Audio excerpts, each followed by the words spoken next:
Assalamualaikum warahmatullahi wabarakatuh. Saya Nidi Puji Oktaviani. Saya di sini akan sedikit memaparkan tentang pengendalian pertumbuhan mikroorganisme. Tahu nggak sih mikroorganisme itu apa? Jadi mikroorganisme itu makhluk yang sangat kecil yang tidak bisa dilihat oleh mata, seperti virus, bakteri, jamur, dan kuman-kuman. Nah, kenapa sih Kak kita harus mengendalikan pertumbuhan mikroorganisme? Karena alasan yang pertama yaitu satu, untuk mencegah penyebaran penyakit dan infeksi. Yang kedua, untuk membasmi mikroorganisme pada inang yang terinfeksi. Yang ketiga yaitu untuk mencegah pembusukan pada bahan yang terkena mikroorganisme. Bagaimana sih cara mengendalikan pertumbuhan mikroorganisme? Ada beberapa cara loh.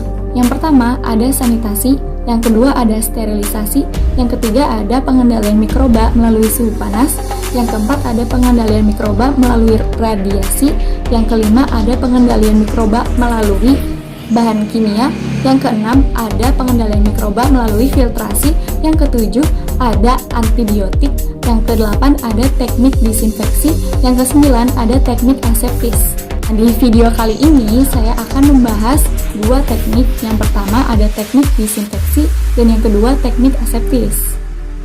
Gimana sih cara menguji efektivitas dari antiseptik dan disinfektan? Caranya yaitu yang pertama bisa menggunakan uji dilusi, yang kedua bisa menggunakan metode disdifusi, yang ketiga kita harus mengetahui faktor-faktornya yaitu faktor suhu, pH, konsentrasi, dan lamanya pemaparan. Yang keempat, pengelompokan disinfektan berdasarkan jenis mikroba dan agen infeksinya, yaitu pembasmian, perusakan, atau pengendalian mikroba yang bisa menyebabkan penyakit atau masalah lainnya. Nah, proses ini tuh hanya bisa dilakukan oleh benda-benda mati aja. Sebab bila digunakan pada manusia seperti kita akan mengalami iritasi kulit atau masalah lainnya kepada organ-organ di tubuh kita.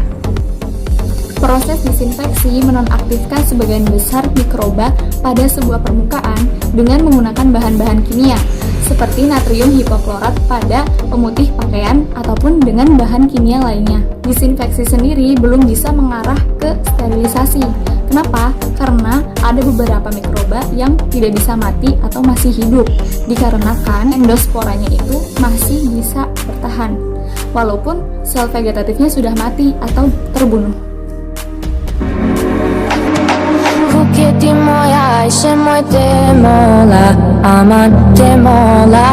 Nah, jadi di sini saya akan membuat cairan disinfektan.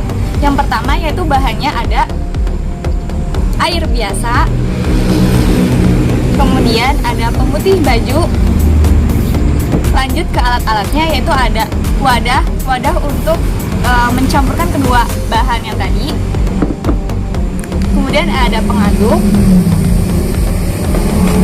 ada lap, kemudian ini cangkir untuk mengambil cairan yang udah dicampurkan, kemudian ini ada wadah untuk cairan disinfektan yang sudah jadi.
segala upaya yang bisa dilakukan untuk pencegahan masuknya mikroorganisme ke dalam tubuh kita yang bisa menyebabkan infeksi. Seperti kita tuh harus mencuci tangan dengan air mengalir langsung ataupun dengan hand sanitizer.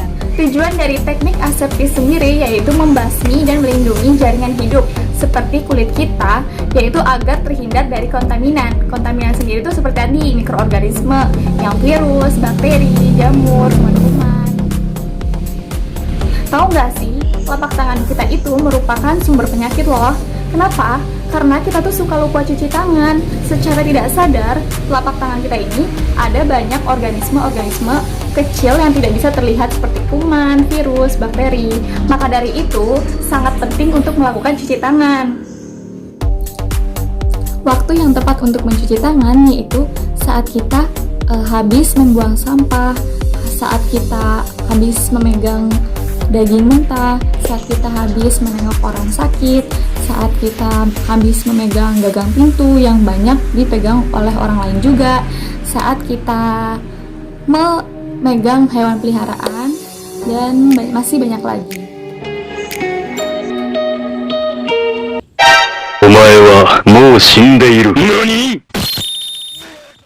Mau tahu cuci tangan dengan air mengalir yang benar? Ini dia videonya.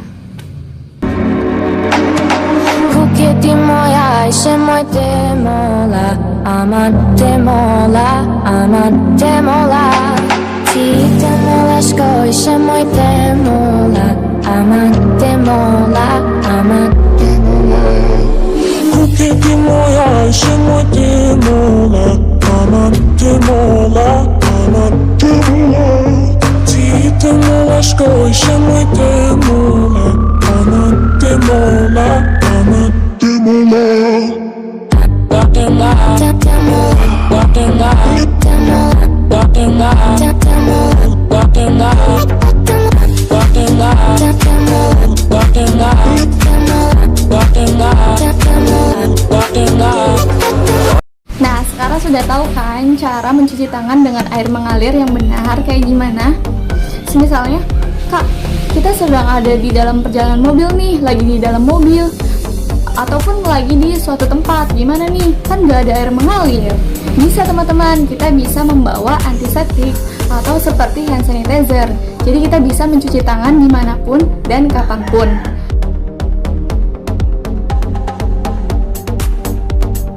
Tuangkan hand sanitizer pada tangan, kemudian tangan digosokkan seperti biasa saat mencuci tangan. Perbedaannya, di sini tidak menggunakan air mengalir, cukup dikeringkan saja. Nah, caranya mudah kan menggunakan hand sanitizer, tapi jangan sering-sering ya menggunakan hand sanitizer selagi ada air mengalir, kenapa tidak? Karena hand sanitizer itu kandungan utamanya alkohol. Nah, kalau kita menggunakan secara terus-menerus, maka alkohol tersebut itu bisa mengangkat minyak pada kulit kita. Jadi kulit kita itu kering, bukannya malah menghambat pertumbuhan bakteri, malah menjadi masalah pada kulit kita sendiri. Jadi makanya jangan terlalu sering ya.